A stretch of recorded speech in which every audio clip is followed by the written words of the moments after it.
really come together to think through these issues through a different lens. I imagine that most of the people who are listening now and the people in this room already have at least a basic understanding of some of the issues that we're going to talk about.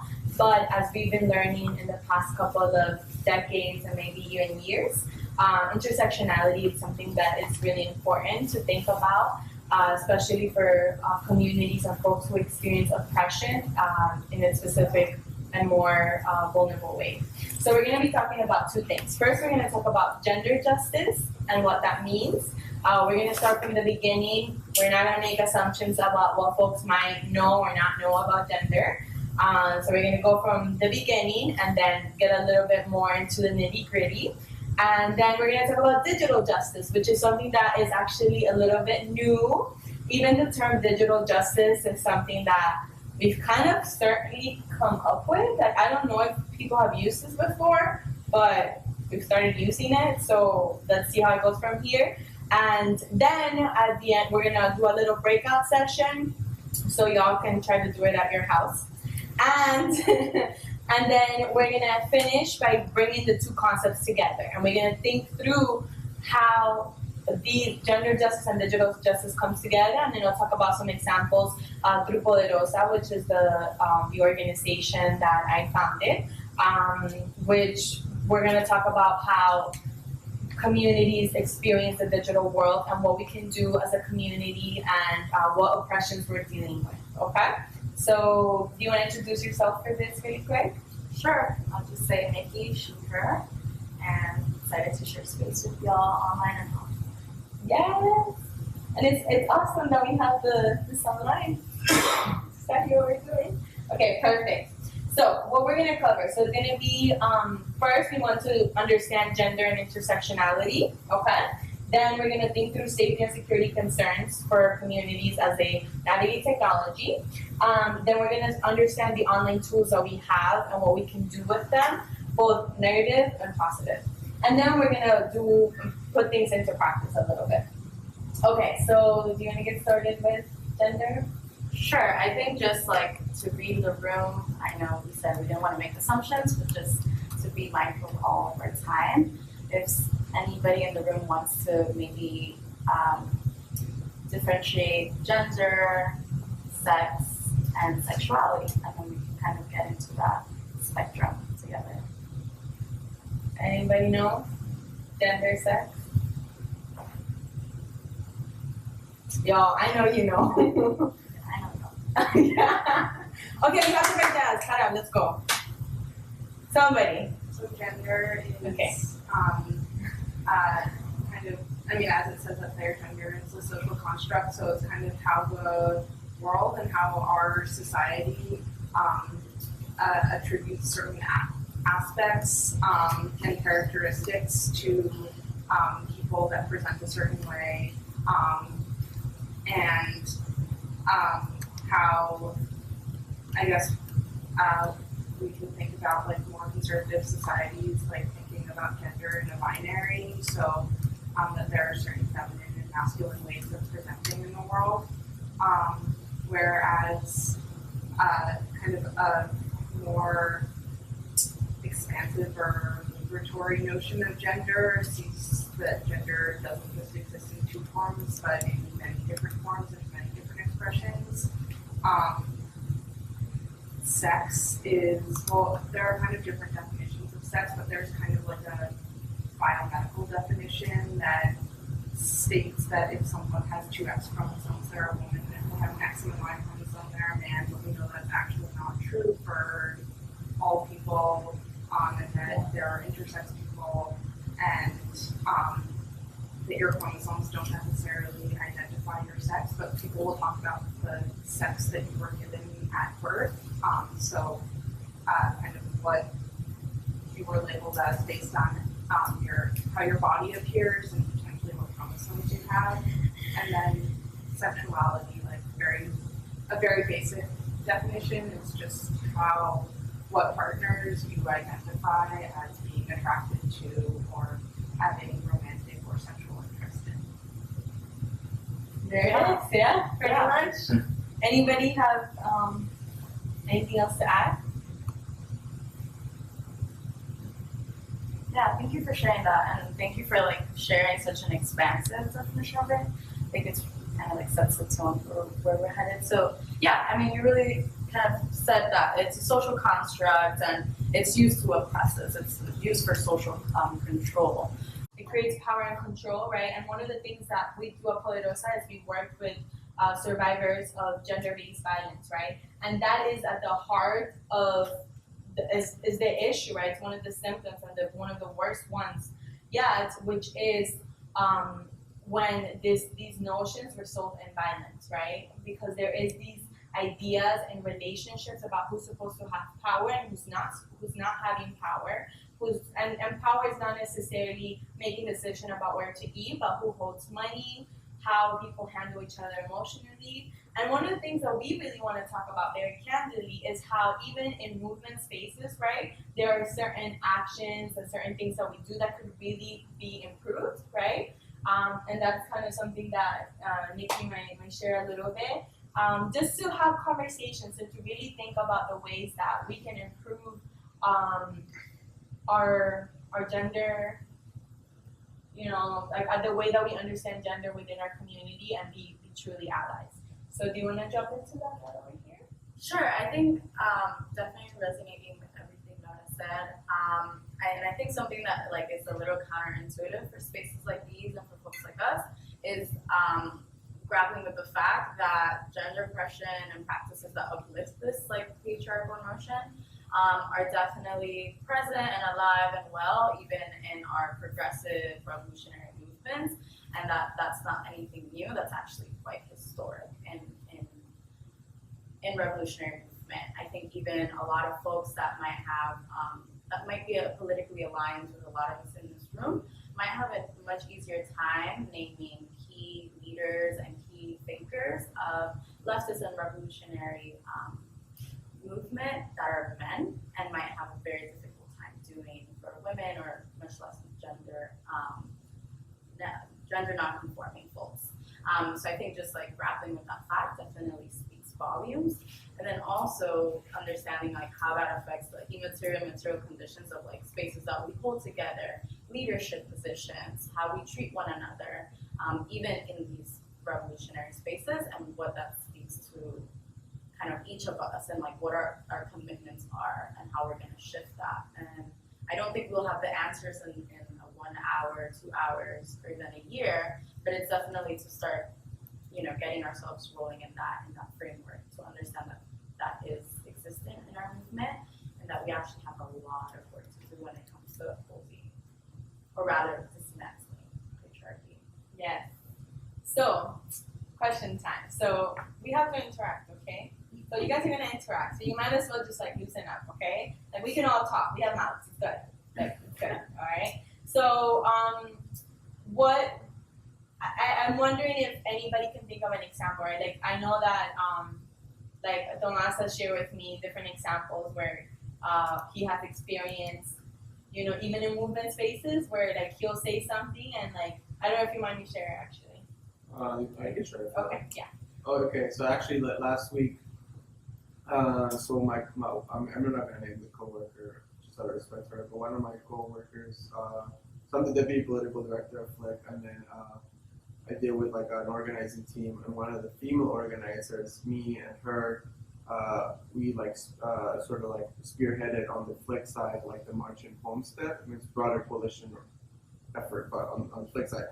Her and I, we spearheaded that, and we've been sort of like spearheading actions this week around it.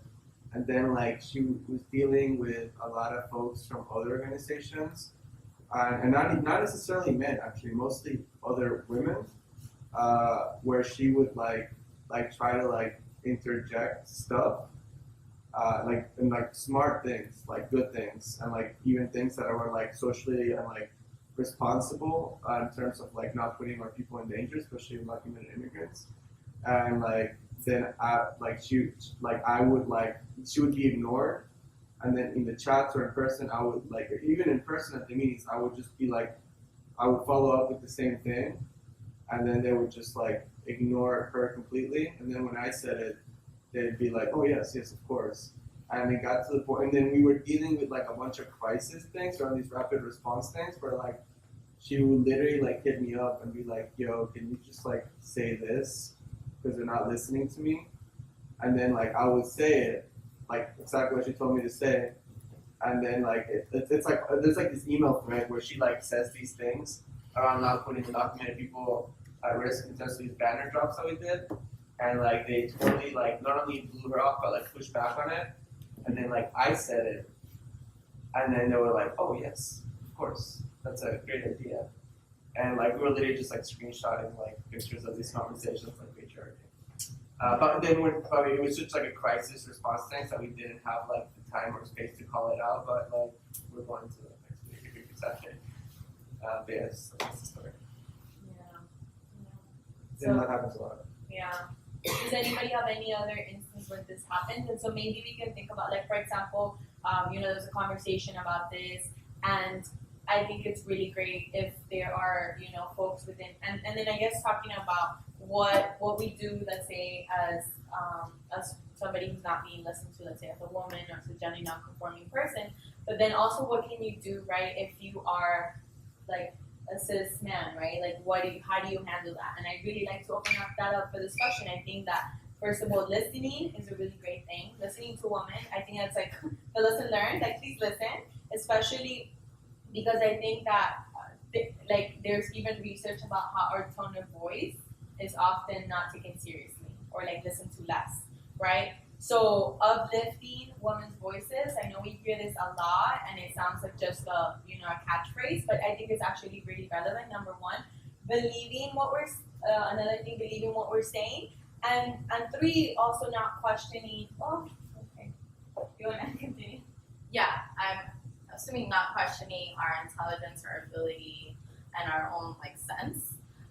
Which, yeah, I think what you said, Tomas, is something that happens way too often, and of course we know this is a standard behavior in corporate environments and retail, but it definitely makes us feel a type of way when it exists in our spaces, and I think that's when it becomes a little bit even more alarming.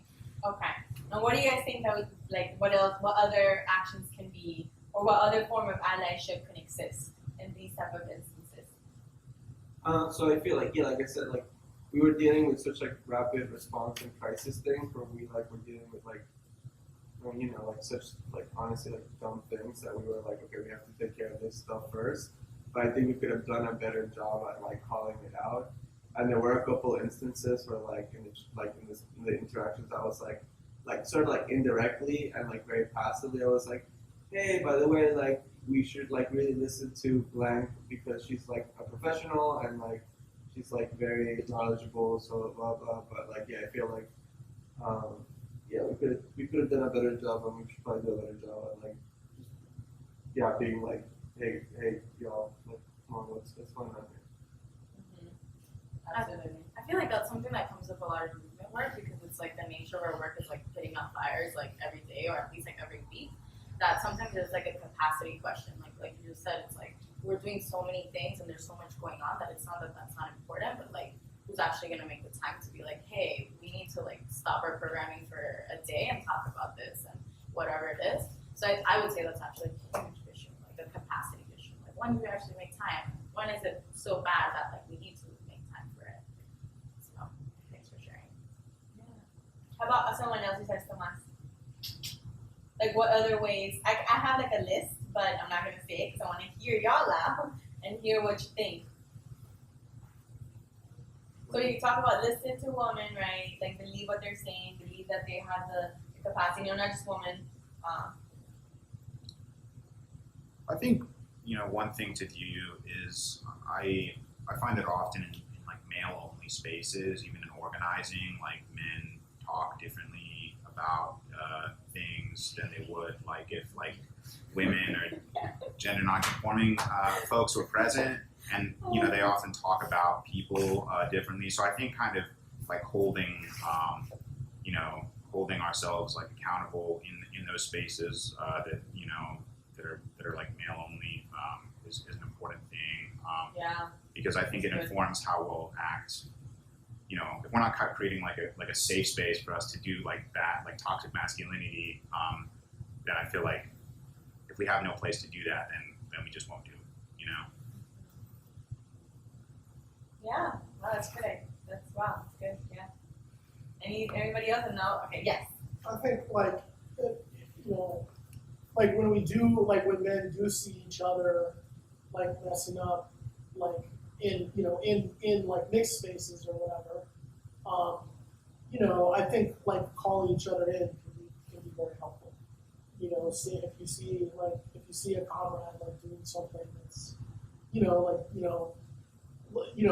like Tomas's example, like ignoring a woman's opinion or whatever, and then where they wouldn't ignore the same opinion from the man, like being able to call that out, or not call that out, but to call it in is sometimes even more effective.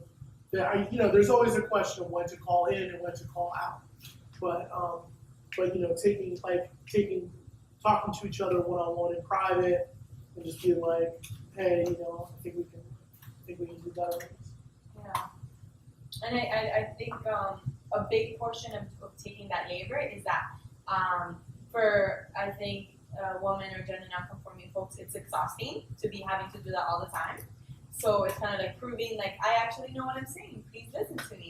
So like as we said, like let's say this person got tired of doing it. They just said, you know what, like just please. But having somebody really take that responsibility and say, hey, I need you to listen to this person, right? And kind of taking on that burden and having to deal with that conflict because people don't like conflict, right? And it's something that we're gonna have to be dealing with on a daily basis all the time for us to actually get our work done, right? So I really think that is one of the biggest things that you can do, right? And especially, and one of the things that I work with when I do trainings for young boys, right, is really for young men and men in general to take the labor and call out their friends and their the people around them and say whenever you're talking disrespectfully about the people around you, right, or whenever you're talking about a woman in a way that is just wrong, to really call it out. And it's uncomfortable, right, because it's friendships, but taking that, and I encourage all of you to do that, please. Thank you.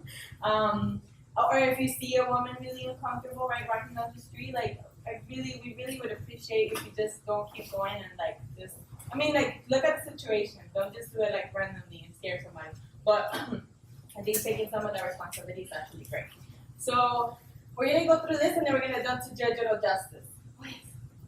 I have like a super simplistic kind of observation, which is that I'm saying this as a white woman, which is just I feel like in a lot of spaces when we like are constantly calling out gender oppressions without using a more intersectional lens, we end up erasing other forms of oppressions that exist, like in similar and more complex ways maybe. And I think like we actually see this at every level of like talking about gender. And so I guess I just like calling out gender inequities or gender oppressions without talking about how that affects women of different identities differently or gender non-conforming people of different identities differently, I think is really important, like to always keep in that conversation. I think like like a very famous example recently is like the Me Too movement, how like that kind of did get co-opted and like the origins of the movement were with a Black woman and that got erased. And so I think that like we see that over and over and over again in a lot of settings where we have that conversation. So like bringing that back in is important whenever we are talking about gender. Well, maybe it's not. I'm kind of forgetting what the original question you posed was, but like kind of just talking about like how we, problems that women face in, just in society in general, but also in movement spaces. Just because I'm pretty sure it's on my mind because I don't know if everybody knows, but there's a big problem, with like men, even in movement spaces, like harassing women, in private, all those type of things, and then like women reporting it and people not taking it seriously, basically. And I feel like there's this impulse, and it's something that, you know, I'll admit that like I had to. I mean, at first it's like there's this impulse to kind of want to like whenever you hear something, you kind of want to just like you want to play like devil's advocate or something, you know? Because like a lot of people they want to be like so clever and kind of like, you know, it's like so a woman says like, oh, you know, like instead of like woman says something, they want to just like push back on it essentially. Like, are you sure? Like, or, you know, like can you prove it? This or that? And it's like, you know, instead of like realizing that by the time you actually hear someone speaking about it, it's probably been like, you know, an iceberg, you know, like underneath the surface that's just been bubbling over time, and you're just now finally seeing it. And I don't feel like a lot of people realize that, and that ends up, you know, when women feel that they you know, they're gonna always gonna be second guessed, and these things just happen all the time, and that, you know, they can't trust men to take things seriously. It's I mean that extends to all different kinds of, you know, issues too, and it's just something that's so pervasive, and I see it like popping up all the time, and like everybody says, you know, oh, like we're going to do better, but and then, you know, like you see like what happens is a lot of the time, like for instance, like Me Too thing, like when people somebody is like say like somebody is kind of exposed as a, you know, a harasser and abuser or whatever, you see mostly men, you know, like saying like, oh, like we need to like factor in like how this affects this person that's being accused. You know, we need to worry that they're being unfairly, you know, slandered. We need to censor like the man. Like, is this harming the man too much? You know, like are we going too far? It's like an instinctive, like, you know, reflexive need to kind of want to, you know, revert to the status quo almost. But I don't know. I'm kind of just like, you know, but that's something that I definitely feel that is. I mean, that has real implications. I mean, I don't know if people know, but like DSA, the artist who's responsible for a lot of DSA's, you know, most popular best work, she's recently quit the organization because she was NYC DSA, like she reported harassment and nobody took it seriously. You know, so the day that Cortez won the big victory, everybody NYC DSA celebrating, you know, and then like one of the, you know, most, you know, amazing assets of the organization is quitting because of this like problem that is always there. It's like it's always there, and like it's. So this is something that definitely needs to. I think men just need to really like just stop trying to play devil's advocate. Stop trying to worry about, you know, are we going too far? There's always like this like, you know, fear of. It's like a very liberal type thing, you know. It's like whenever somebody speaks up, it's like, are we going too far? It's like, well, no, we're not. You know, this is something that we need to really focus on. So. Thank you. Thanks for sharing. Yeah. Do you want to say anything? Yeah, I think even just like, for me, something that always comes up in these conversations is like, folks like us are looking to build and like are working to build this like alternative society where community accountability is such an important aspect of that alternative society. So I think something for me that I always reflect on and invite folks to reflect on is like, what does it say of our movement and like our potential to build this alternative society if we're actually like not able to implement the practice of community accountability amongst ourselves, which speaks to like what you just said, and what folks should share. So just something to bring into the space. Yeah, and I think when you're talking about believing, right, I would say that just generally, like from the service provider portion of like my understanding of gender-based violence and sexual assault, like believing woman is, or anybody who has experience, because it's not just, I mean, this assault is about power and control, which is highly tied, right, to gender. And that's why 98% of perpetrators are going to be men, and about, like, I believe it's 80% of victims are going to be women, right? So, so it's, I mean, if you've experienced gender-based violence, right, of the people who speak, it's about only 4% of people who speak, and then of 100 people, right, 96% will not speak about it, will not share about it. One person will falsely report, and 4 people will actually speak about it, right? So I think that whenever I have conversations with people in the streets, anybody's like, oh no, I think this is a lie to bring this like great man down, and and especially because it's this like heroic figures who tend to have so much power, right, and end up having power enough to manipulate somebody in that way. And I think it's really important, like you say, to not just want to defend somebody so much that you forget, right, the people who are hurt. So, and even within movement spaces, I think that's really important, right? I really like to believe that we have, greater, like, really incredible people around us, but nobody's exempt, right? And it's really important to really listen. So thank you for bringing that up. And that's why I think these conversations are so important. And I have these conversations all the time with, like, anybody from, like, middle school to old, like, the elderly community, and every time it's really uncomfortable, but I'll keep on having them, because if we don't talk about it and we don't have these uncomfortable conversations, nothing's gonna change, right? And especially, like, man, we have to talk about this, right? We have to talk about really calling each other and telling each other every time you see something that's wrong, because I don't want to do that, because I'm already dealing with other shit, okay? So we'll just leave it there.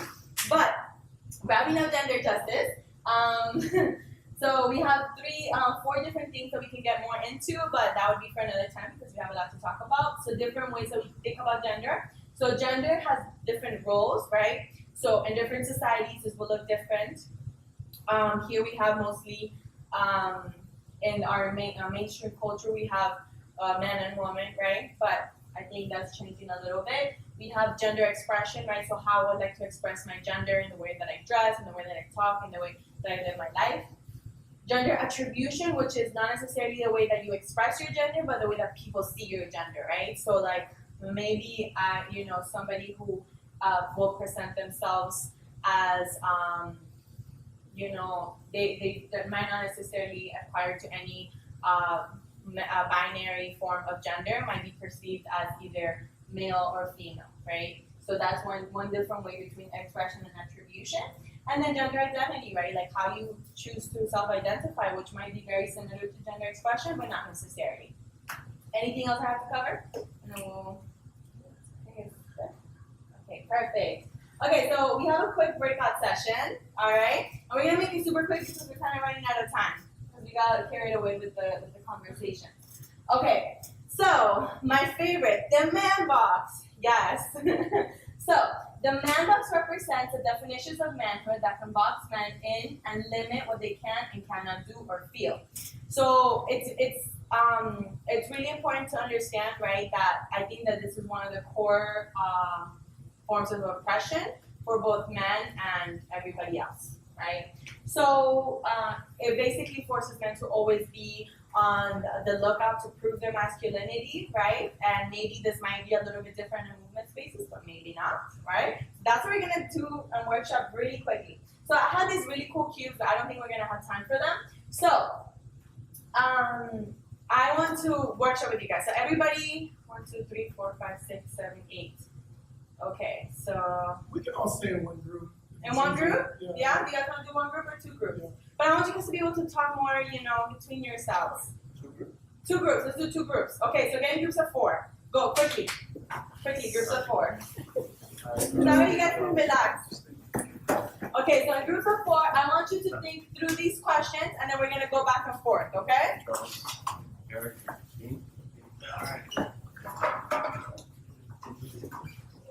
And then Camila could be your guide.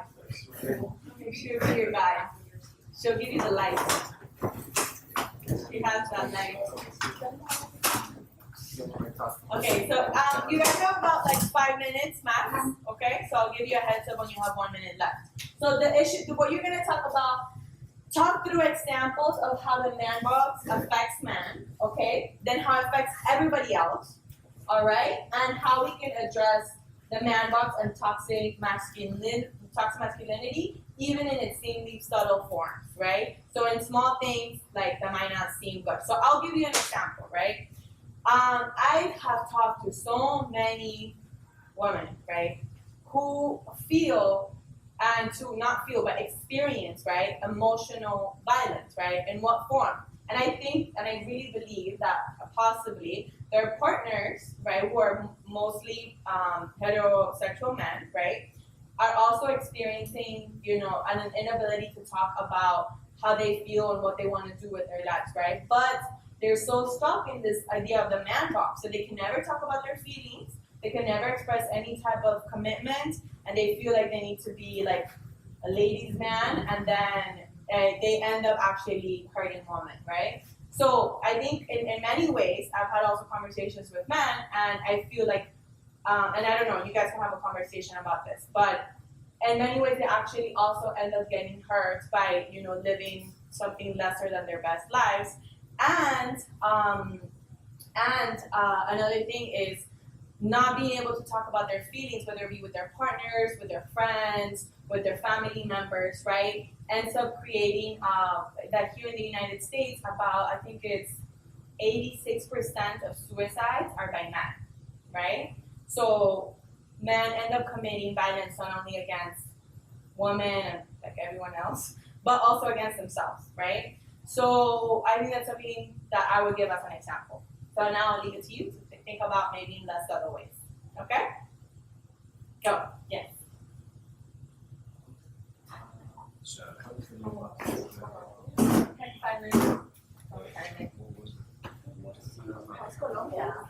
It's depressing when men rise. Where were you in? No. I was from France. Were you working? A little bit. Kind of starting different. So organically, pressures on men to give up this, like, that's all So you remember? basically like, you know, you have to be a ladies' man, so, you know, you have to be possessive over women, you have to be like aggressive, dominant, you have to So that's even, basically it's that's a whole nother conversation. Oh my God, Yeah. So I feel like I need One of the like things self-care for me. feels like, Self-care. And I can I mentioned before, it's like, it's so, like, the thing about toughness community is that it's very fragile, and that's something that can be taken away at any time. So that's why I'm saying, like, what's the joke? It's like, you know, a man wears like, Is there one? I don't know, it's just for like, here's something. It's like, oh, if you're not a man, like, masculinity is so fragile. All it takes is like one little like thing, like you're not a man. You like do some non-masculine acts, and all of a sudden, like the masculinity is so fragile, so contingent. Like it's stressful having to like think about it. It's stressful to like something that can constantly be taken away. You know, people are taken away or lost. You constantly have to put the effort to maintain that. That has a toll. Like in the box itself. I mean, the implication there is that you're constrained and you're trapped within something. Like it's a very it's a truncated form of humanity. You're unable to access like half of like the spectrum of emotions that a person's supposed to feel. That's not mandated. And it makes you want to like respond. Like I said, aggression, respond to like anything, any slight aggression. That's, I think that's so. I mean, I'm not trying to like be reductive, but like, you gotta imagine like why is it that all these mass shooters, 99% men, 99% men, right? Like why is it that when they feel hopeless or depressed or anxious, like they want to they need to go out and grab a gun and like commit aggression, and that feels like any sense of honor you felt you didn't have with this act of violence. Like now you've proven that however shit you felt before, you fought all that back with your act of violence. And that's what it feels like. To me, that's what there's a lot of ways to get yeah. I don't know. I'll just say that I feel like it's true. No, we were I like, feel like okay. So we have one, but it's like time, and I feel like I'm never going to be like also an aggressive person. Especially I feel like I used to like I used to like hold like respect and I even still you all experienced it before working with me where like when I feel slighted I take it like pretty seriously. And sometimes like so what I just like made it was be really cutting and stuff and aggressive about it. we were to combat instead of Then you go to shit Charles, so it's like that if you know.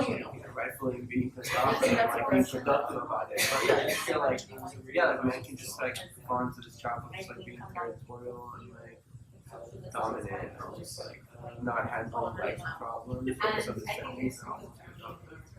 Of course, you know. I mean, I So think, how do we like, I was get a the pastor whole a lot, movement and I on think our that's just, sides, like, you know? basic. Yeah, and I feel like I find so that's kind of one of the conversations that we're probably going to tell us. So your irony is your absolute too much irony. Like I probably make See, it that's the thing.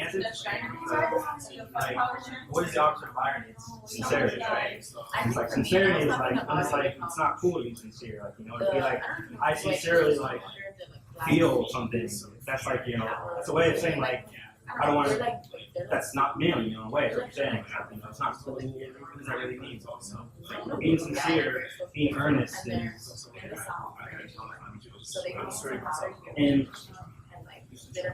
also like just how does it affect everyone Oh else? God, are we like supposed to switch questions on our own, or do you? Oh no, you switch questions on your own.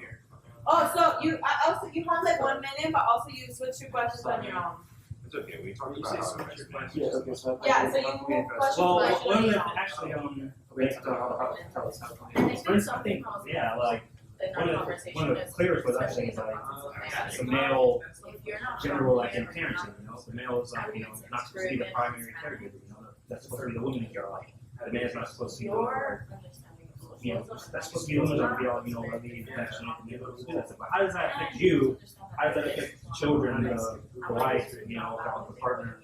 I mean, that has, I mean, that, it really, like, it's very sad. Like, you show up in life, you have to not experience this because, you know, it's not something you're not supposed to do. And that has negative effects on everybody else around you. A lot of stuff that we're talking about is obviously like interpersonal and sort of one-on-one. Maybe a bigger societal approach would be like mandatory paternity leave. So that's one of the things. I mean, like, that's, I mean, if you look at it, like, I forget what I was reading, but like, one of the biggest, you know, long-term goals, like, way back when, like, you know, like, socialized kind of childcare, meaning, like, we're going to have it to where, like, you know, all these responsibilities that like the woman is responsible for, we're kind of going to the state or whatever is going to provide for that, so that you know, those things don't fall on women necessarily. Like everybody's supposed to take up sharing, basically, relieve them of that burden that the state that everybody's supposed to do. I don't think that. I mean, I think that's like a good societal like practice and policy. Oh, I But I don't think that would necessarily get into Like, we'll get there. addressing Pero, like you can have like paternity or child care, but that's not gonna address It's not be all end all. like the distribution of chores in the Then house, you who holds the money, Like, then people are like, yes. who's But working. if you You know what I talk mean? Like anyone, not the issue. it would be better, of course, because I think a lot of times are Alright, let's bring it back. Let's bring it back. But a lot of it's just like something out of like. Alright, so we can bounce back and forth between the group. Maybe you can choose the spokes person. Spokesperson. Okay, so first question. Who wants to give us some examples? Danielle, you're good at volunteering. Fine. Okay. So I'll talk about myself. So, well, I don't think I'm like particularly like an aggressive or hostile person. I was talking about, you know, like working with DSA, like, you know, sometimes we'll like do stuff that like will piss each other off, or like somebody will drop the ball or something, or like, and then like when that happens, sometimes I get like, I feel like disrespected, and this is something that like I've like over the years I've like came down on, but like I used to like be like, oh man, like, you know, like respect is like a really big thing, and it is, but there's like a way of like handling respect that's like productive and constructive, and then there's a way of handling respect that's like just like totally like toxic and just like not productive. And yeah, sometimes I can just like, and you've seen that, I can just like lash out in ways that it's just like very like cutting and like just like not productive. And yeah, that's like I think men do that a lot. And it's not necessarily being like yo bro or anything like that, but it's just it can be a lot more subtle than that. Yeah, thank you. Thank you so much. Anybody else want to share? It would be great if you shared like personal stories. Thank you. I think for me, sometimes like I struggle to like express like sincere emotions because that's like a vulnerable thing to like to talk about, like how things people say like are really making you feel. It's easier to like make jokes about it or just be ironic, and I think that's I think that's like part of like an issue that stems from like masculinity, definitely, because I think men are like socialized to not be emotional or not be sincere or vulnerable. Thank you. Yeah. All right, I have two here, so we'll. Okay. I mean, how it affects men. But like, still, I mean, we were talking about it there, but basically, I think the biggest point. I mean, first talking about how it affects the men, because obviously it affects. We can also talk about how it affects other people, but it condemns you to like. It's very sad. It makes you like. It's a very truncated, form of humanity. You're not able to access. You're not supposed to access these emotions. You're supposed to just behave a certain way. So really, like, you're missing out on like so much of the human experience. Because you're in fear of being vulnerable, fear of not appearing, manly or whatever. And also like, I also said like, masculinity in its toxic form is very contingent and very, say would be taken away. Things like, it's like one little thing happens, like, oh, you did this one thing, and like now you're less of a man or something. You know what I'm saying? Like, we all know these type of little acts or whatever. And it has a something that can be taken away and makes you very anxious. It has a lot of mental health implications. And also we were talking about like expressing emotions. Like this kind of goes into how it affects other people as well. I know like one of the things that I hear women say a lot is that men they just don't have any emotional maturity at all. They can't handle like they don't know how to deal with their emotions in a lot of ways. That what that ends up happening is you can't deal with it. What is the outlet? It's aggression typically, or hostility or something. So that has a lot of negative effects on people around you. So like not being told that you're not allowed to be emotional, it has very lasting and damaging effects to your development as a person, as an overall person. Thank you. Yes. So I didn't talk about this in the breakout group, but I think one thing that one thing that affects that one aspect of the man box that is like particularly and you touched on it a little bit earlier, but that's like particularly pernicious, especially among like young men, like fresh out of high school, like college age, is that there's this this idea that to be a man, like you have to like have a lot of sex with a lot of partners. And I think that there's there's obviously we all many of us have like genuine sexual desires, but I think when you compound that with like societal pressure that you're supposed to be having sex, it drives people to try to achieve try to win sex in like a situation where they don't it's just not appropriate. The other person's not into it. Maybe you're not really into it, and it's and that can be really harmful and toxic for everyone involved. Yeah. Yeah. Encourages you to view women as like an object to be conquered. Anybody else got anything else? And I would say, right, so then we'll jump into the second question, but then what you're saying about the pressure now, that we define this pressure in men, right, to have a lot of sex, and then we have this pressure in women to not have any. Right. And then if you do, God forbid, that's it, that ain't good. So, right, so then, and then even, right, the way that there's these conversations about hoes and, how women are defined then by their sexuality, right? So then we talk about the way that it's obviously it affects men, basically having to be sex creatures, right? That should always be looking to win women for sex, right? Instead of having deep connections, emotional connections with them because that's weak, right? And of course human beings are complex, and there's people who really genuinely just want to have sexual interactions with others, but they can do that with respect and not pressure to just go and get that, right? Go and get that, okay. So yeah, so now we talk about, so we talked about the way that it affects men and women. Now, what do we do about it? That's the next question, right? So how do we handle this? Because I think that's identifying the issue tends to be really easy. I mean, not that easy, but easier. Now, what do we do about this, right? The issues that we talked about, how do we address them within our own community? And I really would like to hear answers because I don't know.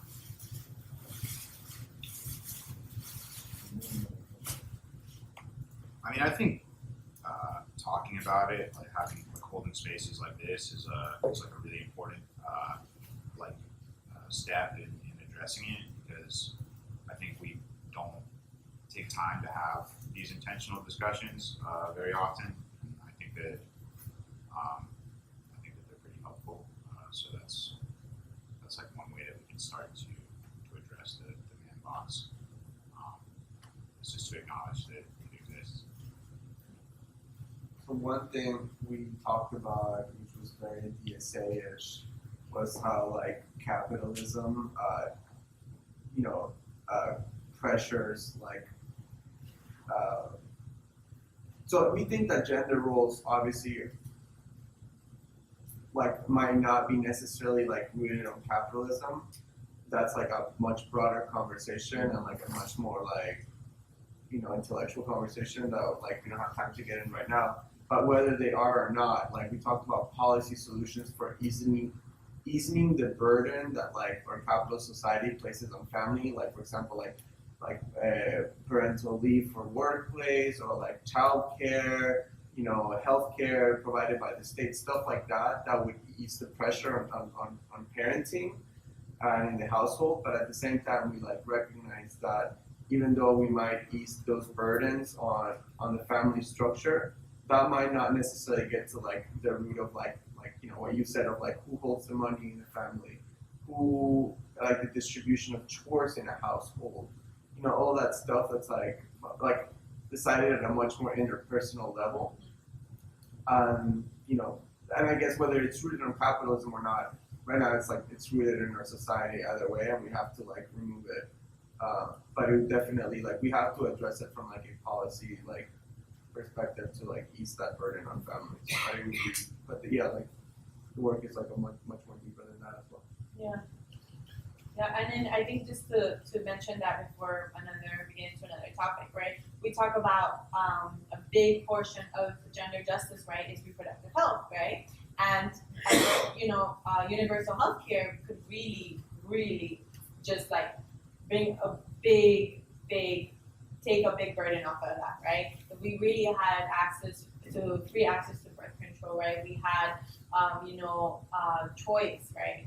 These are really big topics that could be a solution, right, to a broader, oppression that comes through healthcare can really solve some of these issues. But then in the same way, like as you mentioned, there's also broader gendered oppressions, right, that kind of go beyond even policies that go back to the household and our culture and our society.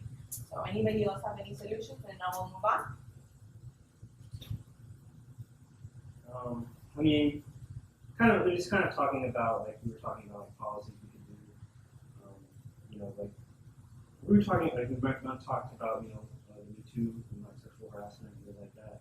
Like, that, one of the big things that has to be discussed when we're talking about things like that is the power of differentiation. One of the reasons why it's so rampant is because, I mean, if you look at the biggest, the most prolific abusers, they're related to get away with it in large part because they're much more powerful than, these women that they're targeting. So how do we make it so that, and a lot of times what plays into that is that, it's just tied to like employment, because women, like, they're in the workplace and their superiors, like, they know they have this, women feel like pressure to have to kind of just accept this because, whether like for every reason, like why you can't just quit a job, like for whatever reason, so women are forced a lot of times because there's to stay in position. So we like make it a society to where it's just easier. Like you're not so contingent. Like we have society to where You know, you can, if you're in a bad position, you can just like, I mean, it's probably to like, you know, women in abusive relationships or something too, you know. We need to have resources so that a woman doesn't feel trapped in situations like that, you know. So if we have a place where you can, you can get a house, you can get a job, get healthcare, all these things are not tied, not contingent on, staying in this fucked up situation. I feel like that will, really help. I mean, it's not the be all end all, obviously. There's still, I don't feel like we can have full economic equality. We're still going to have to work through, these personal, interpersonal problems. But I feel like that would go a long way towards resolving a lot of these systemic, ones that kind of just perpetuate it. So anybody else? Anybody else, or else we'll move on? Okay, so thank you all so much for sharing. I really appreciate it. Now we are going to talk about one of the things that I'm very, very passionate about, which is digital justice. So gender justice and digital justice are two things that make me very happy. Okay, so we're going to talk about digital justice, and I know we're a little bit short on time, so we're good? Okay, so I'll kind of run through it. But, as I mentioned earlier, so digital justice is something that, thank you so much, Nikki, for supporting, sharing. So basically, we're going to talk about how technology plays out in our lives, right? And in the social world, right? So we're going to talk about what these ICTs are, right? We're going to talk about which ones exist, right, and how we've transitioned from offline to online. And then we're going to talk about human rights and the internet, okay? So we're going to talk a little bit about these issues, and I hope that you get a bit of an understanding. Okay, so what can we use these technologies for? So when we talk of ICTs, we talk about communication, technology, right, and information, right? Information, communication, and technology systems, right? So that's what we talk about. So we have really great things that have come out of the rise of technology since the internet became a thing, right? I believe that all of us are in an age that we have been a part of it. So we have great things that can come out of it. We have community and movement building. So I'm sure all of you in this room have used it, right? You shared events, you bring people out, you have them come and be a part, right? We're right here live streaming. It's great. We can build a community. We can find people who think like us and really be able to bring our ideas together. We connect people with similar experiences, so like we were sharing, right? Gender identity, right? The things you live throughout your life, your favorite food, your hobbies. You can bring people with similar experiences and those who have vulnerable and have experiences that are not as common, right? To be able to talk through those and to create a community. We can create online platforms, right? Like one that Poderosa is developing, right? That is assigned by the communities for the communities, right? So that's something that hasn't been done as much, but we hope to change. And then we also have online services, right? So I'm sure you guys use like online banking, or I don't know, you can track your spending, or you can, I don't know, this is very capitalistic, but other examples of things you can do online, look at your runs, I don't know, you can do all sorts of things that you couldn't do before. Nice, this is all great, but what are some of the problems that we have, right? So the first and one of the biggest issues is the digital divide, right? When we think of technology, and most people always speak very positively of technology, we're always thinking like, oh my God, yes, we can make an app for this, and then now everybody can have access to this. That very statement is very problematic because technology, right, is divided, right? It's a very classist item in the sense that only certain groups of people will have access to the best technology, right? And then the majority of the population of the world just doesn't have access to this technology or the technology that these solutions are coming out of, right? So especially when you talk of a lot of institutions that are solving social issues, right? They're having conversations of creating. But just a really quick example on that's like super relevant. So like with the issue of family separation that we're seeing right now, the government is providing a 1-800 number to parents so they can call to like find out where their children is and go through their reunification process. But the problem is that obviously like the government's completely inept at like keeping track of the children. But as to exactly what you're saying is that a lot of these parents don't have phones, and especially if they are deported, when they go back to like a lot of these Central American countries or even other countries around the world, if a lot of them don't have phones, and even if they have phones, they don't have long distance calling.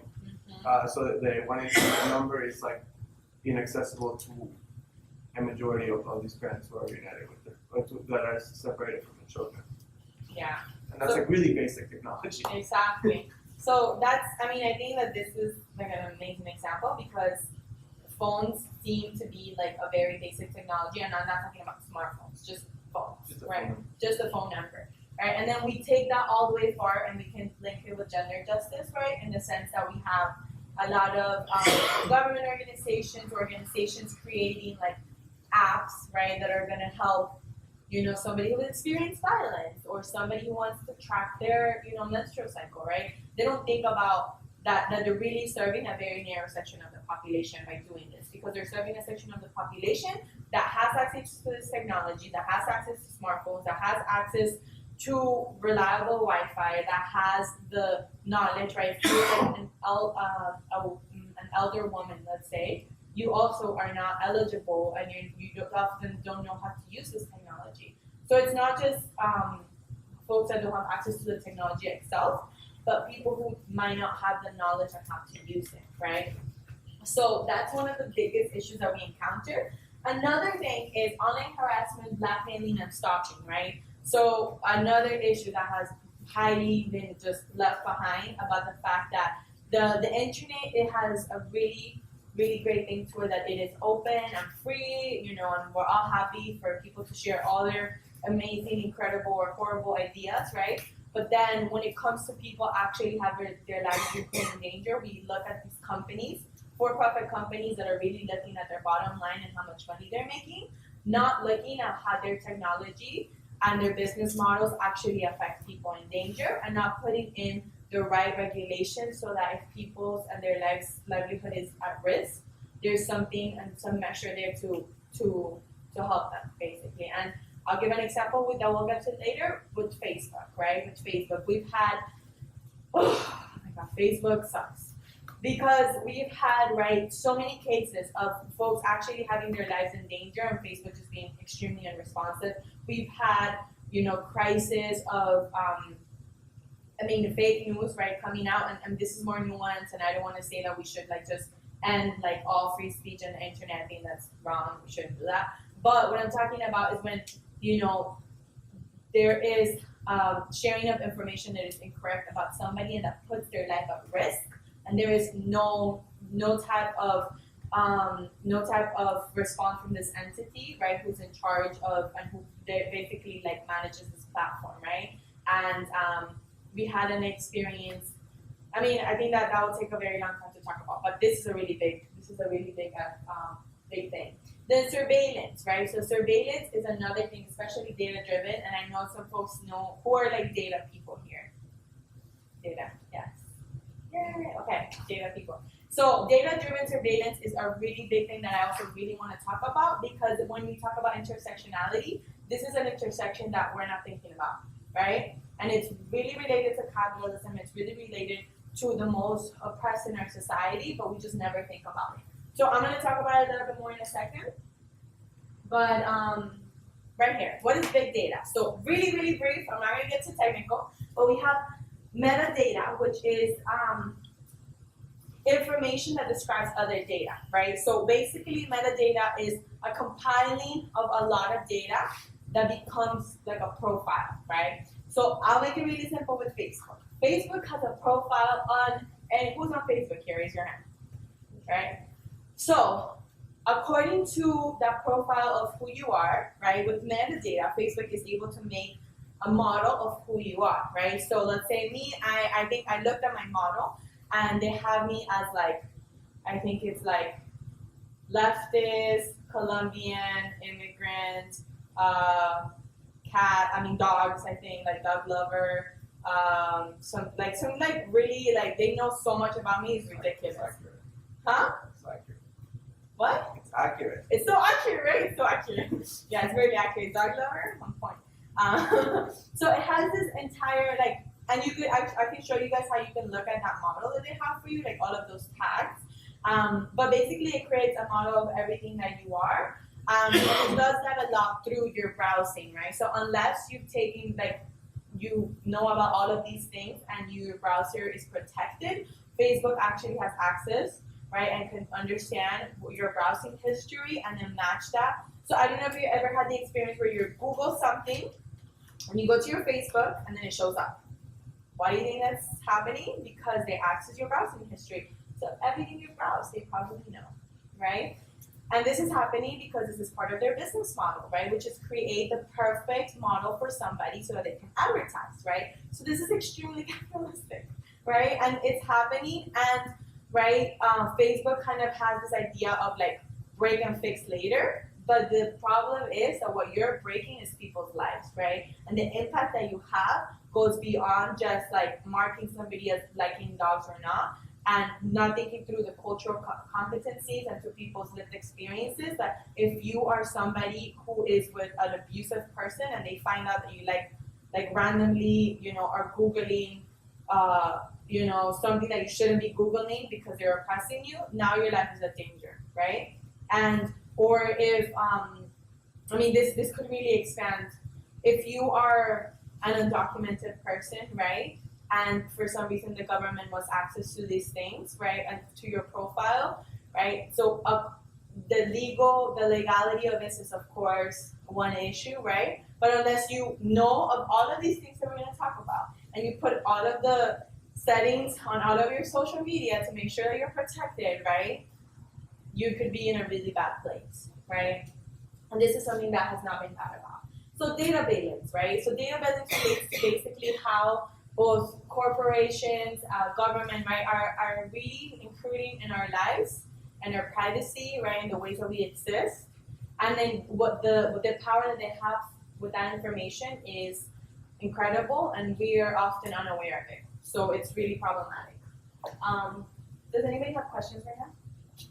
One example Yes. of that, of like data balance on the topic that you're talking about, there's this company called 23andMe, which is a direct-to-consumer genetic testing company. I'm like a little, I'm interested in the topic of like DNA surveillance, and the company offered to give free DNA testing to parents to reunite them with their children, which the like fact that that would even be necessary is like really just like so baffling to begin with. But then, because of how poor the government has been at tracking where children are, but then the problem that creates is that then this company has a database of the DNA of the parents who are trying to be reconnected with their children, and there's not good regulation about like what you can do with DNA technology and like where that can go, what that means for your privacy, and it basically can like create a match for of your person, and just envisioning the ways in which that can be used to control, to like increase the kind of really oppressive regime of immigrant deportations. And so like just an example of ways in which like data is being used to surveil people and potentially really not in really bad ways. Yeah, that's huge. That's a really big way. I mean, it's really it's fresh waters, right? So a lot of the digital justice is something that is like we're not even fighting this fight yet. We're just understanding what we're dealing with, I would say. Like I don't think that this is something that is really an issue that we're taking up, but I think that as we start understanding the ways in which it intersects with many of the issues we're already working on, we're gonna start really having to organize around this because it's really messed up. So what we're gonna talk about really quickly, positive power, negative power, because I think it really helps us conceptualize the way in which we're oppressed. So when it comes to positive power, we have power within, right? So what I decide to do, power within me, power to do other things with the world, and power with, which is collective power, right? So just have these ideas in your head, okay? So these are things that I can decide, right? So I can decide to post something, I can decide to not post something. I can decide to tag collective action, right? To tag these people, to create an event together, right? Now, this is easier to think about positive power in the way that it affects the online world. Negative power, though, is something that it's really relevant in the online world, because there's a set of people who are making a lot of rules, right, that we are having to directly be affected, but we're not thinking about this. So there's visible power, which is making rules, right? What things can you post online? What things get marked, right? So it's really interesting that we have like child pornography on Instagram, but that doesn't get tagged. But then if a woman, shows her nipples, or if she, there's a picture of a woman and, she's menstruating, then that's going to get tagged right away. So that's a visible form of making rules that really sets the standard of how our society is going to be and what matters and what doesn't matter, right? Then there's the hidden, right? There's a hidden agenda, things that we might not understand, like the metadata, right? Like how this metadata and who's going to be getting these models and who's going to be marketing to you, right? And who's going to be marketing to you so you buy certain things that you might not want to buy, but now you're going to be buying them, and that's going to be an economic burden on you, and it's going to dictate so much of your life. And the invisible, right? Like we need to talk about how our government and corporations mostly corporations have basically dictated the public opinion through by basically deciding what the market's going to look like, what pop culture is going to look like, who's going to be seen as the hero and who's going to be seen as the criminal, right? We can really understand how this has played out, and this is actually happening in the online world, right? By creating models and through these models, basically you're creating ideas of what should be good and what should be bad, right? So, with this said, and now is everybody with me? Did I lose anybody? All good, right? So now I want us to think about, like, just kind of process through all of this. Who controls technology? In the world right now, who controls technology? Anybody? Governments and rich people. What? Governments and rich people. Governments and rich people. I would say more like rich people. Yeah, I would say tech companies control technology, but I would say people drive what's where it's going to be geared towards. Basically. I would say the companies control the infrastructure of that space. I mean, this is like a different. Like when I think of control, I also think of just because you mentioned you said how on Instagram, child pornography would be censored. I mean, it won't be censored, but women's body will be censored. Like setting the standard, like you said, who enforces the rules, who decides what's acceptable, what's not. Like I think I go on Twitter and stuff, Twitter there has huge, legit fascist Nazi presence on that site, and they're extremely popular, and they they're terrible. They harass people and do all the types of things. And then but the people that run Twitter, people that control that platform, you can complain all you want about somebody saying I want to kill every trans person, I want to kill every black person, whatever. But then you say you tell some journalist or something to go fuck themselves, and you get banned. Then Nazis, advocating for genocide, just all these types of things. It's okay, it's just free speech. What does that say? What does that say about society? It's you're saying that it's okay, it's an acceptable debate to have. It's an acceptable, reasonable position, reasonable disagreement on whether a certain group of people is could be massacred or not.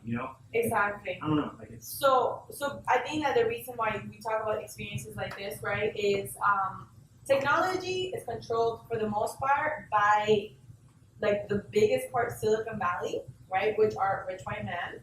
And then there is a lot of just coding that is done in places like India, right, India and China, right? But I would say that the creation, the strategizing, and the movement towards technology and where it's going to go, I would say that comes out of Silicon Valley, which are mostly rich white men, right? So, yeah. Which basically they're dictating an agenda of what the world is going to look like for the world. What the online world is going to look like for the majority of the world, right? So knowing that we know who controls this, right, then that really reflects as to why we have many of these issues where the most vulnerable are often left behind, right? And I think it's just now beginning to sink the impact that it's having. So now we're going to talk about key concerns, right? So privacy it's supposed to be a human right, right? It's under the UN Universal Declarations of Human Rights, right? And we can talk a lot about that document. But according to what's mainstream thought of as human rights, privacy is seen as a right, right? Of people being able to have their privacy, but unfortunately, that's completely being violated at the current moment and it just continues to get worse as the business models are made exactly on intruding people's privacy and completely disregarding their ability to be forgotten. So we have something called GDPR in Europe, which was actually like a huge win. Do you have a question? No, I'm sorry. Oh no, I'm it's just playing with the ball. okay. I apologize. No, okay. So GDPR, which is general data privacy regulation. General data privacy regulation, which actually happened in Europe and has been set as a standard. I don't know if people have heard about it. You have the right to be forgotten. Right to be forgotten, yes. So that has been a huge win, right? We hope to bring that, but of course the United States doesn't have anything close to it. But at least a lot of standard practice has been changing because companies or just organizations don't want to deal with the EU fines. So what they end up doing is to just become compliant all throughout because the connection is so strong between different countries and people moving back and forth that they just decide to become compliant. So I think that that's one of the ways that we can really make a difference. But policy-wise, for all my policy and electoral folks, right, I think that going forward, digital justice should be something that should be on people's platforms. Like, I would love to see that, right? I would like to know what you feel about something like a US equivalent of GDPR. Like, do you want to bring that? Are you going to have, people be protected under the law, their privacy, their right to be forgotten, and their right to not be a part of a business model for some company to make a lot of money for free from your identity, right? So I think that going forward, I hope that as we move on, we can put pressure on elected officials to put that under, and I think it will really come up to more instances being brought out to the world to see how this affects people, for them to really put it in their agendas, right? And okay, yes, somebody has a question or a comment? Yeah, kind of just like it's kind of tying in the project. And one of the things that I think about is like wanting the right to be forgotten is that doxing, things like that. Like all your information is like on the internet. Like if you're a person that's like trying to get into politics, left wing politics especially, like and your shit's out there, like if you get prominent enough, expect all this types of hell to be put on you. You constantly have to deal with that. And also, like I know Florida, for instance, like if you're registered to vote, your address is public record. Yeah, and, I mean, you can just like see your address, like where people live. So this is this. Cool. That's intimidation. Right? Florida is horrible. Florida is horrible. Like I, for example, been talking with some of the supervisors of elections because they could do voter registration. So now we have our canvassers have forms with them for folks who are domestic violence survivors or who have any type of issue with their address not being public, and we have these forms now, right? And it's like, these are issues that we don't think about, right? Like when we think about, voter suppression, like this is a form of voter suppression because there could be a whole population of people who don't want to register because they're at risk from somebody showing up to other houses and now the address is public. So I think that is a really big issue, and it's another fight that we should fight at some point. And it's really, really bad, right? So if anybody, It's like a little off topic, but that would be a great article for the fellows program. yeah, that's true. Yeah, that's really true. Oh, this is a good idea. Yeah. So article, but these are some of the ways that I know that all of you work on different issues and you talk about all types of liberation, and I think that digital justice is something that ties, I think, to all of them in one degree because it affects the way that people are able to access technology. So we're going to talk about the platforms really quickly so we can get to the breakout session. So when we talk about Facebook, it's definitely the worst social media platform, and we have some examples. Facebook has been shown to create false endorsements for products for you from your friends. So for example, it's like, oh, Tomas Kennedy likes Red Bull, right? And then maybe it might not be Red Bull because like I know Tomas Kennedy and I don't think it would be like him. But let's say like Tomas Kennedy's like, I don't know, this like indie band or something like that, which I like vitamin water. vitamin water. So, but maybe it's not vitamin water, like something similar or something that he searched on Google. It'll show up a false advertisement of him liking that. Okay, or like this person liked that. So then that sucks because let's say like I said, I'm in an oppressive relationship or like I'm running for office or I just want to live my life peacefully without having to deal with random problems because somebody thinks I like vitamin water or like fascism or something, you know? Like whatever randomly says, Laura Munoz, like Nazis or something, right? Like that. I mean, it's not likely. It's more like products. But let's say right now, let's say Laura Munoz likes the NRA, right? Like that would be bad. And it could come in different ways, right? Like people don't think about the ways that creating false endorsements for things could really get people in trouble. And when we talk about, we had instances in, I believe it was in India. Mm-hmm. Is there any sort of disclaimer when they do that? Well, it's completely illegal. I mean, the thing is, this is not regulated. That's the problem. I mean, it's actually not illegal. It's just wrong because there's no regulation around it. But is there sort of like, because I know with the ads, sometimes when they do like ads, they do like, this is just a preview, or so, is there something like that? No, there's nothing like that. There's nothing like that. There are instances that have come out, and then I can show you guys the link so you can like read more about it. But it's basically like just false advertisements. The thing is that they're very subtle. That it's not going to be like it could be subtle in the way that you're not going to be questioning it too much. But I think it does put people at risk if they don't want that. So wait, so if I'm scrolling through my timeline and I see like, you know, a post from like a sponsored post from a product or a figure, let's say, and it says like 20 or 30 plus of my friends like this thing, you're saying that's not necessarily true? So they've been called out on it. Okay. So maybe now it's true, but it hasn't always been that way. Okay. No, but it could not be. All right. Right? What I'm saying is that we see that as like truth, but it might not necessarily be. It might be part of their business model. This is something they tried to get away with. Yes. Saying, okay. Especially because remember, like these business models are very data driven, so they can tend to be accurate, but it could also be wrong. Okay. Yeah. Okay, so basically when you like something on Facebook, it basically tracks what you're reading, right? And you'll know how far down you get, right? This is mostly for marketing purposes to know like people get really far with this article, people hate this article, right? But it could also just track what you're reading. Like let's say especially like a lot of young girls, right, or young men, right, will go on and try to read about their sexuality, right? And this is something that they don't feel comfortable sharing with the world, right? And oftentimes it has been shared, right? And yes, sometimes it's like a genuine accident for that person, but oftentimes it's really just outing them in many ways. Or we have folks that could get outed of their sexuality, right? If they're questioning it, and this is something that now their conservative family members know, right? Not okay. Or your status, if you're outed from your status in this country, right? You might not necessarily want people to know that you don't have documentation. So these are really big issues. Another thing is Facebook actually, a part of their model is your private messages. So all of your private messages, which we use on Facebook for the essay, those are all like part of Facebook, okay? So yeah, just a heads up.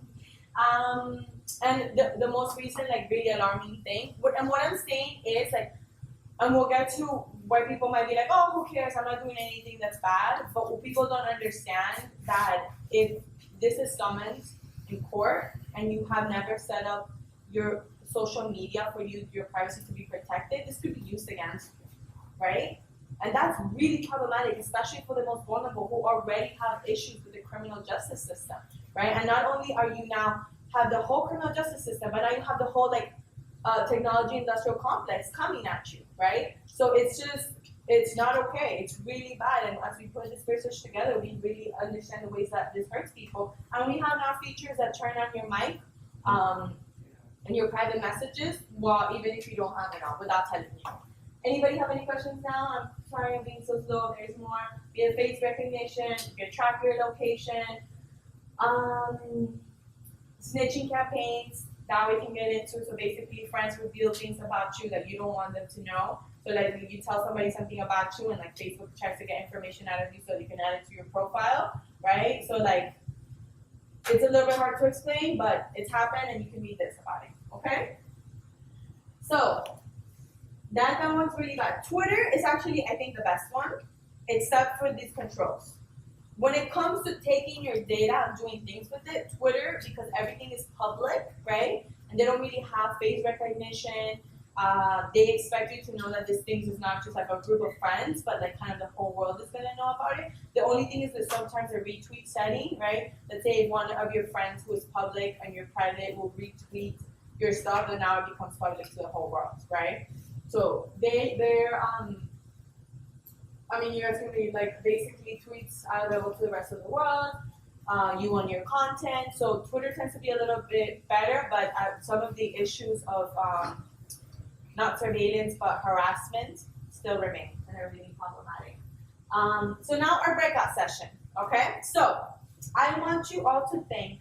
Okay, so you can go into and let me see if I want to put the questions here. And we can go into your groups, and it's going to be like 3 minutes because we're really low on time.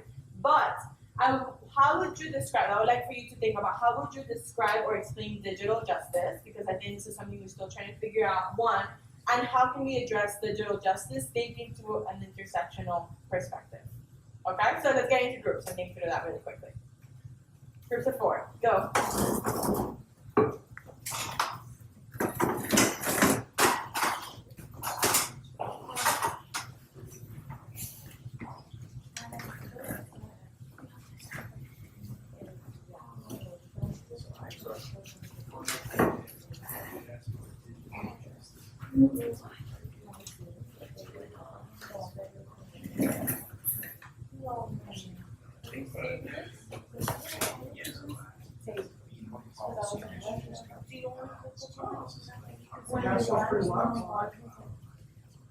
How would that help this?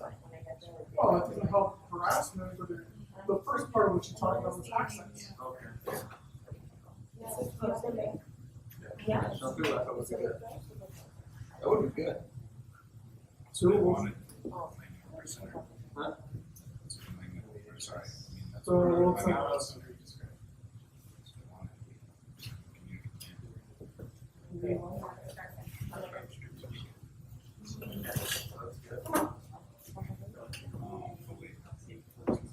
Perfect. I'm not far from that extra program. It's like Google has Mark Zuckerberg and see what it means. Yeah.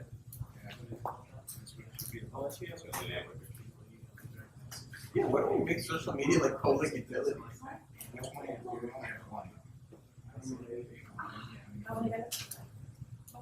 The state's not going to maintain Does anybody know if they're- Oh, nationalizing laws. So you can put a full communism on 20 different kinds of laws. And then talk to you. Of course, we need a truck. We need a fucking pickup truck. We need a car. Get like a Twitter, Instagram, Facebook. Snapchat's getting hacked. You have Snapchat. Oh, we like Snapchat on it. Twitter. Oh yeah, you can just you guys can go on. It's what's Do you getting want- started. Okay, do you guys want to make some public? A little bit, like we're like talking about like nationalizing social media platforms, and it's just like where it's getting. Okay, so it's getting first, silly how right would you here. describe digital justice? What does that mean? So Bean had a good one. He started going national free Wi-Fi for everybody. yeah, so it seems to me like what you talked So about. do you You guys talked want to about, have a big conversation, all of us? let's Because I do feel that. like that would be It good. seems Okay. like you talked about kind of two main components. There's the Okay. access component, Yes. and then there's the like the interactive component. Yeah. The harassment, and then surveillance, and then like just, all of, like how all of that kind of intersects. So that stuff, like that second part is like pretty, like that's thorny and like, like difficult to think about through like a policy lens. But like the easy, I feel like the easy part is the access part. Like we can, because with the access part, like, we can do national free Wi-Fi. Like that's not, you just put the tower and you build it and you just give it to everyone. Like then, and then, we can make, like we can have like, like a government phone, a smartphone that people that don't, that don't have, can't afford like one, like they can, and it can be like, there could be like a public, a publicly funded like smartphone, like, or whatever, like maybe. I don't even know about that part. But like okay, but it seems like the access part is like easier to deal with. The hard part to deal with is this other part that you spend a lot more time on, that's like very thorny and like, how do you deal with surveillance? How do you deal with harassment? All of that. So like my instinct regarding that is to go towards like government regulation and like oversight of those industries. Then I'm like, well, like they are the main perpetrators of surveillance. You know what I mean? So it's like, to me, it's like, I mean, I don't want to sound like a libertarian or anything, but it's just like, I just don't trust the government to like, I don't know, not necessarily regulate the industry, but also don't trust them with the data either, because they haven't been like honest actors or good actors with the data themselves. So it's a difficult question. So just to talk about that, so basically, a lot of it has that the government should have access to the data. That should be what the legislation should look like. The government or corporations, like if you don't want a person to have your data, then they need to erase your data. That's what the legislation should look like, right? And the way that could be doable is through our Congress, right? Through our, having that actually happen might be difficult or not.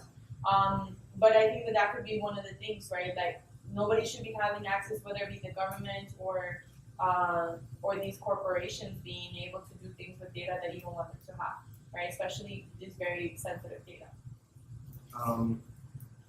Yeah, just like, to describe digital justice, like explain it. I mean, I guess like when I'll say like what is it? What do I think it would mean? Is it would mean like if you're saying how we just talked about how there's all these different ways that essentially people are exploited by corporations. Like their information. I mean, they're exploited via their data to make these corporations rich. And so a form of digital justice would be to like regulate that, to say like that's not something that these companies can do. Like you're no longer allowed to, every freaking page I go to that has a Facebook, like on it, you can't, you have to change your apparatus, whatever, to get rid of that. You have to have, basically I see like way more control over your online presence, basically, So we talk about like if I don't want, like we were saying, the right to be forgotten, to me that's like digital justice. Like if all this time my information has been, sucked up by these companies and put online, like I would like to change that. So digital justice to me would be to like, have enforcement places in place. We're saying like you have to get rid of this data. You're no longer allowed to collect it. We're gonna like, make it so much easier for you to take off personal information.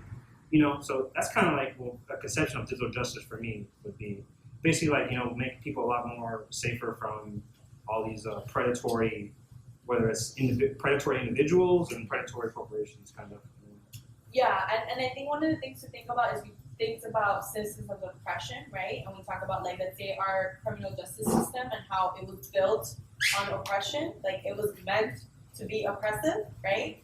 And we are starting to create a new system that is also like, it's the same issue, but we're just now creating it. And it's very pressing because we think about like if we could have recreated, right, and gone back and recreate the United States, let's say, and recreate it in a way that just would not be built on oppression, that would be great, right? But we can't go back in time.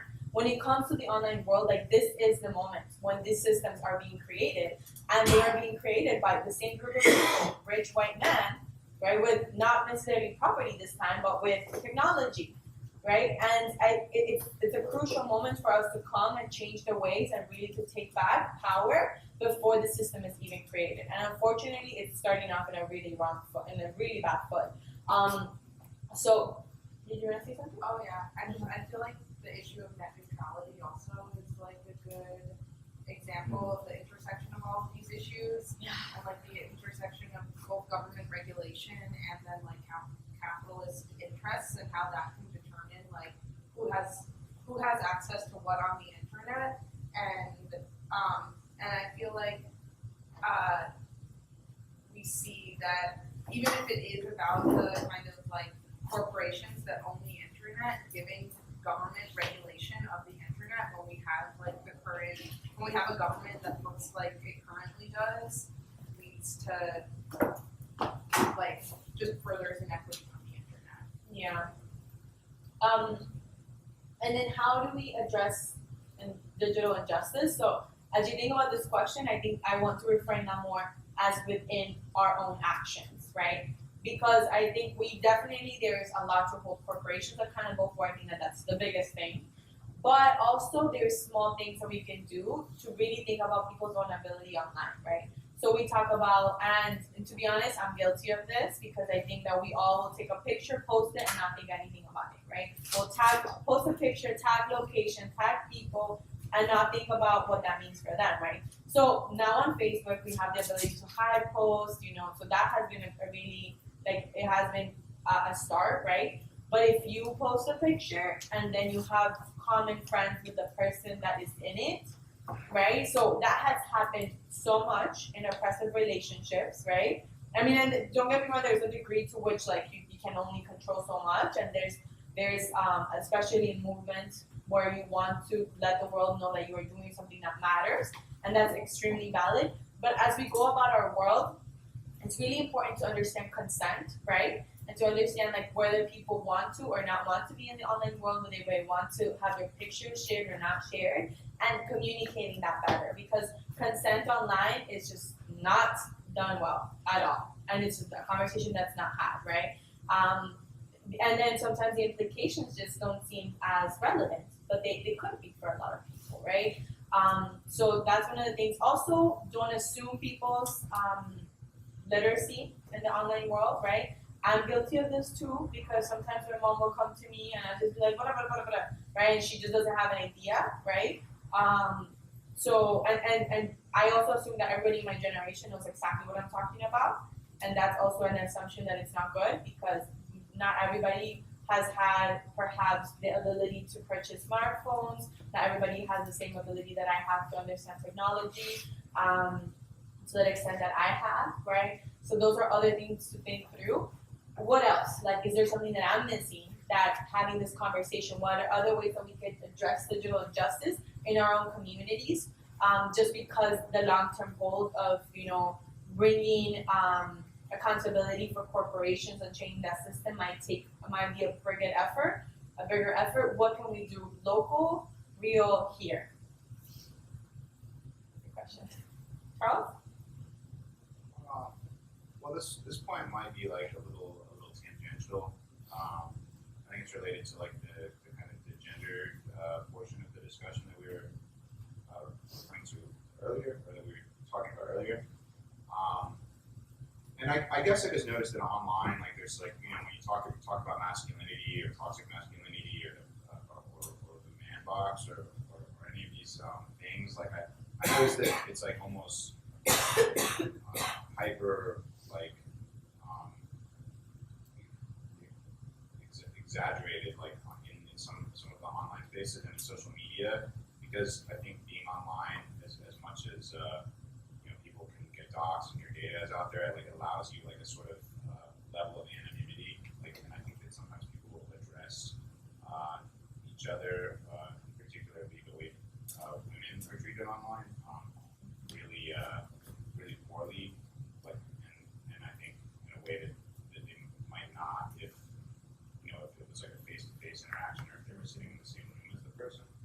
So I guess I guess my question to your question would be like, how does that tie into addressing digital injustice? Okay, perfect transition. So Oh, my bad. now we're gonna go. I can share this information with you guys as to how you can do security in your social network and in your browsing. So I can share that, Charles. I don't know how we can get that to everybody, but that would be really good. And we could also, if y'all want, I could do a session. We can go through and clean up your stuff. It would be really good. It takes about like an hour. Intersectionality, right? So this is right the bread and butter of what we do. But what does it mean when we bring in digital? And this is the next conversation that we want to have, the final conversation that we want to have. Bringing it directly with gender justice, but we could also think about class. We could think about orientation. We can think about race, right? Like how do all of these intersectionalities, right, come together in the digital world, right? So this is one. This is technology-based violence against women, particularly, right? And then this is a little bit of some of the things that are really concerning. This is actually a much longer infographic, but I kind of just wanted to bring out some of the issues. Basically, general categories for this type of violence are within an intimate relationship, basically like professional within the public profile, and physical assault survivor, right? We could talk about revenge porn, for example, is a really big thing. We can talk about finding the location of somebody that's being harassed. We can talk about basically using somebody's sexuality in the online world to oppress them in a public setting, right? With work.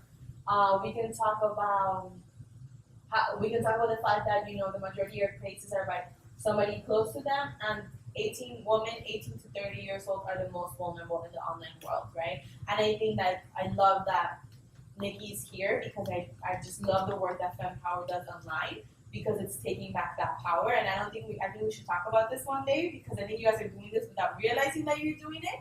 But I sometimes see how you're kind of like radically taking back this power, but there's also pushback and I don't know if you want to share a little bit about that because it's so relevant. Then there's also emotional harm, physical harm that comes out of online interactions. So when we talk about intersectionality, this is it. All right, so now our final breakout session, gender justice and digital justice together. Okay, let's talk about it. What does it mean? How do you see it, right? We talked about harassment in the streets, and then we talk about digital surveillance. This is coming together. How do you see it, and how can we address it? Go. Thank you. So I think if you want to share a little bit about like FemPower, because I do like internal analysis every time you guys share things, and they're so amazing. Yeah, so like I said, it's an artist collective. Our main platform in some ways Instagram, and it's geared a lot of a couple thousand followers with the Herald and stuff. So it's definitely like very big online, but to your point, yeah, we share like political stuff. Like I said, we use a queer lens and very like Black queer lens. So a lot of the rhetoric is inherently radical. You'll definitely get like flooded with DMs. Sometimes it's like a question of a lot of trans and queer and gender non-conforming folks in our collective, and we do like meet the femmes every other month. So we'll like showcase someone, we'll talk about the art that they do and kind of their own personal journey. But we've definitely had instances where like now because we have a public profile with a couple thousand followers, now this person is kind of like we were talking about like outed, and although we're doing it in like this positive light and like this empowering kind of perspective, it is kind of like there's a lot of people in our collective that are like, I'm not there yet. So yeah, I mean, there's definitely I also have definitely gotten flooded with really violent, aggressive DMs, and it's like really crazy. And I think to your point, it really mimics like the threat that you feel when you're walking in the street and like someone catcalls or someone says something, which talks a lot about the power that there is in like this digital world, because it's like this is someone across another screen, I don't even know where you are, but it makes you feel really vulnerable and visible, like hyper visible in a negative way. So yeah, I think it's, I mean, there's so much to say about it, but it's definitely a challenge with this digital world, and as we try to like be empowering and loud and visible, there's a big responsibility and threat with that too. Absolutely. Thank you.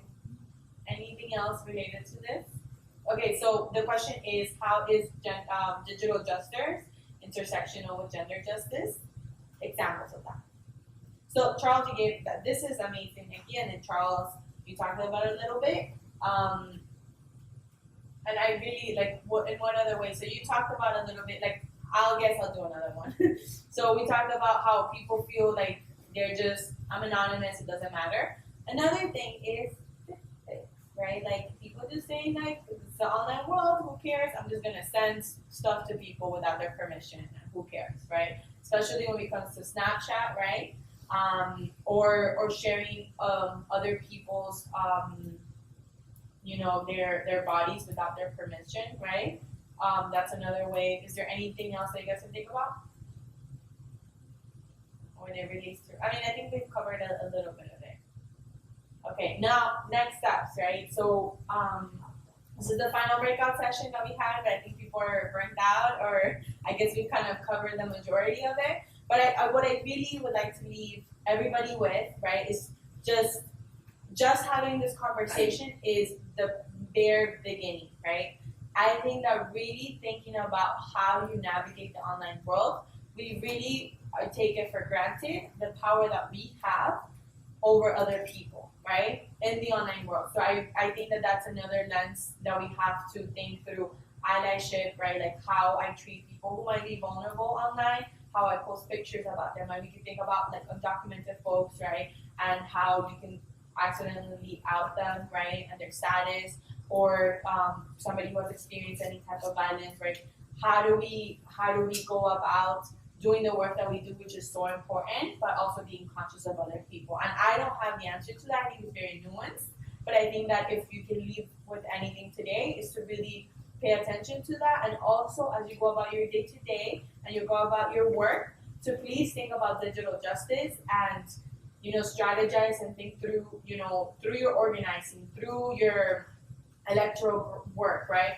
How do we bring these issues up and bring their importance to the work that we do it and tie it back together, because it matters, right? Both the gender justice and the digital justice. So if there are no other questions, that's about it. And thank you all so much for having us and for